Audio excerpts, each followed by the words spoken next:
Hello everyone. Today I will teach you about megasporogenesis. सबसे पहले मेरे चैनल को सब्सक्राइब कर दीजिएगा और वीडियोस को लाइक कर दीजिएगा और कमेंट भी कर दीजिएगा, उससे मेरा प्रोत्साहन भी बढ़ेगा, मैं और वीडियोस बनाऊंगी ऐसे। और okay, megasporogenesis, what basically it is the formation of megaspores from megaspore mother cell. मतलब मेगास्पोर का बनना किससे? मेगास्पोर मदर सेल से। और ये भी जानना ज़रूरी है कि ये प्रोसेस कहाँ हो रहा है। ये हो रहा है ओव्यूल के न्यूसेलस में। ओव्यूल के न्यूसेलस में ये प्रोसेस हो रही है, ठीक है। So the process of formation of megaspore from megaspore mother cell is known as megasporogenesis. ये इसका डेफिनेशन हो गया। अब इसमें क्या होता है कि एक आपका ये मेगास्पोर मदर सेल है, ये न्यूसेलस, ये माइक्रोपायर एंड है ओव्यूल का और ये न्यूसेलस है, ठीक है। इसके अंदर ये प्रोसेस हो रही है। मेगास्पोर मदर सेल एक है पहले, इसमें मियोसिस हुआ। तो मियोसिस हुआ पहले तो दो सेल में डिवाइड हो गया है, तो ये मेगास्पोर डायड बन गया। क्या बन गया? डायड। डायड मतलब 2। ये भी न्यूसेलस के अंदर हो रहा है। फिर मियोसिस हुआ, फिर क्या हो गया? मेगास्पोर टेट्राड बन गया। टेट्राड मतलब 1 2 3 4। अब क्या होगा कि out of 4 megaspore tetrad 3 degenerate. In 4 megaspore tetrad में से 3 जो है वो नष्ट हो जाएंगे, खराब हो जाएंगे, डिजनरेट हो जाएंगे, डिस्ट्रॉय हो जाएंगे। Only 1 becomes functional megaspore. एक ही बनता है आपका फंक्शनल मेगास्पोर, जो कि आगे प्रोसेस में पार्ट लेता है, ठीक है। फिर क्या होता है हमारा?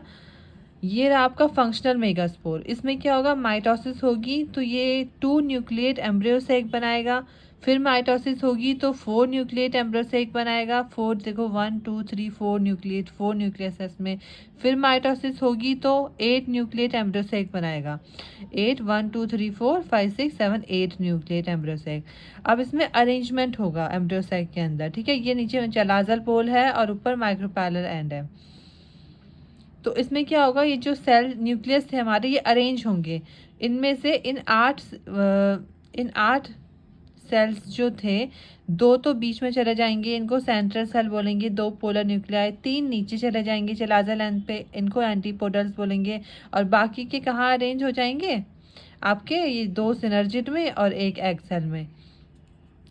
इसमें एक इम्पॉर्टेंट पॉइंट ये है कि जो आपका नोट है, डाउन करो ये सब, कि सिनर्जिड जो होते हैं, ये सिनर्जिड जो है साइट के, ये साइट का सिनर्जिड है और बीच में जो है ये एक्सेल है। ये डायग्राम थोड़ा सा गलत हो गया। ये जो 2 सेल है ये इस पे नहीं होने चाहिए थे, ये एक सेल यहाँ पे होना चाहिए था, ठीक है। तो ये 1 2 3 4 5 6 7 8, 1 2 3 4 5 6 7 8 ये अरेंज आते हैं। ये बीच वाला जो है ये इसको यहाँ पे ले लेना। तो 2 सिनर्जिड किनारे वाले और बीच वाला एक्सेल है। तो इसमें क्या लिखा? एक्सेल है। इसमें क्या बना रखा है कि सिनर्जिड्स जो होते हैं आपके, जो किनारे वाले जो हैं ये और ये, इनमें क्या होता है? स्पेशल सेलुलर थिकनिंग होती है एट द माइक्रोपाइलर टिप। ये माइक्रोपाइलर टिप है, इस पे फिलीफॉर्म अपैरेटस होते हैं सिनर्जिड्स में। यहाँ आगे डायग्राम में मोर क्लियर दिखाई देगा। वो फिलीफॉर्म अपैरेटस होता है जो कि हेल्प करते हैं पॉलन ट्यूब को सिनर्जिड्स में अंदर तक घुसने के लिए, अंदर तक आने के लिए गाइड करते हैं पॉलन ट्यूब को इनटू द सिनर्जिड्स, ठीक है। फिर आता है आपका, ये तो बन गया था आपका यहाँ पे तक।